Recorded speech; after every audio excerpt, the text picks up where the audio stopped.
Hi, this is Carl at Technical Enduro Skills Training School. We get asked often, what do we do to our mousses to increase grip, increase traction?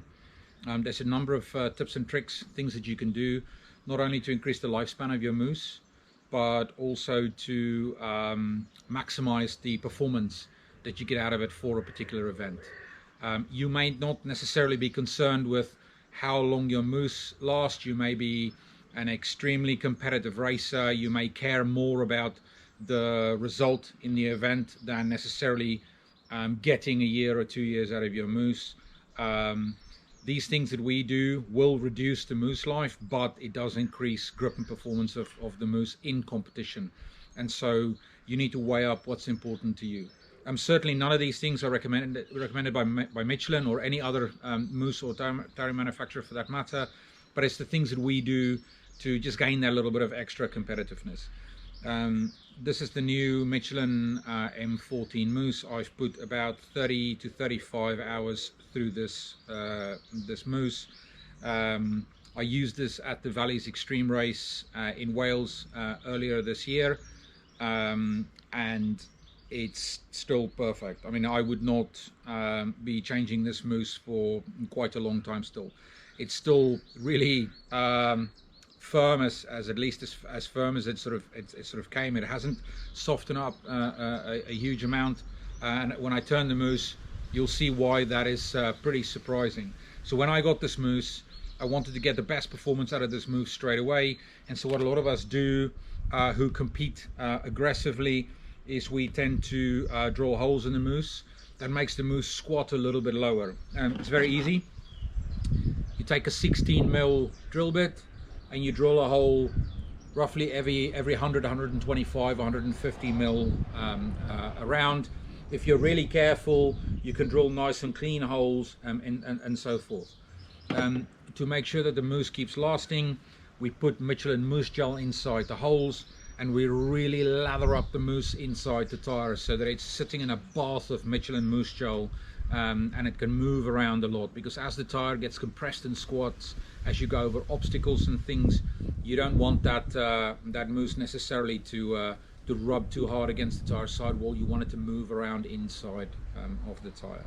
And so I'll show you a fitting video as well of putting a tire on a wheel, but before I do that, I'll show you exactly what we do to the wheel itself to try and seal the wheel, the rim itself, to prevent water, debris and all that sort of stuff from coming into the tire itself while using the mousse. All of that helps with maintaining the lifespan of the mousse. I've used a mousse like this for more than a year. During that year I did Red Bull Romaniacs all 5 days with the same mousse, continued to use that mousse for a year. So there is no reason why you couldn't get a really long lifespan out of your mousse, even doing this sort of stuff that again is not recommended by Michelin or any other maker of any mousse or any tire manufacturer. So, okay. One of the things that we do to maintain mousse health and mousse longevity is we make sure we cover up the rim, we protect the rim, the inside of the rim, and we do a bunch of things to keep water and debris out. So when you take your wheel off, you've taken your tire and your tube or your mousse off, the first thing I do is I clean it nice. You can see we leave the rim tape in place, use normal duct tape, and I just go around the edge of the inside of the rim a number of times. What that does is it seals the rim, gives me a nice working environment for my tire, and I do this. I replace the duct tape pretty much every time I replace a rear tire. This is just what I do. You don't have to do this, but this keeps water from penetrating the spokes and coming into the rim. You can sometimes get it that water comes in through the spoke but sits on the underside of the duct tape and may corrode the spoke. So from time to time I also remove the blue tape and I dry the spokes, just make sure they're in good condition, retighten them and all that sort of stuff. Now once we've got a nice layer of duct tape over the rim, the rim is sealed. The next thing we do is we fit a tubeless valve in the valve hole. We remove the inside of the valve core so that when you fit the mousse and the tire, sometimes they don't sit quite right on the bead for the first time, and so we just use a compressor to pop some air in, and it pops the bead back onto the bead of the rim, and then we have a little cover that we put on over the valve to make sure that that is sealed as well. The other thing we do with is that we cut a little slit inside, only a tiny little slit, and we sort of force the rim lock through the tape. You can also put PTFE tape on the inside of the rim lock to make sure that once the rim lock is tightened, that hole is sealed as well. There's no way anything can get into your rim then. Your gel keeps doing what it's meant to do, lubricating the rim. It stays in there. Every time I take a tire off and I take my mousse out, it's still covered in gel. It feels slippery, just how it should be. There you can see the tubeless valve fitted. You can see the rim lock. I'll show you upside there. This is how it is.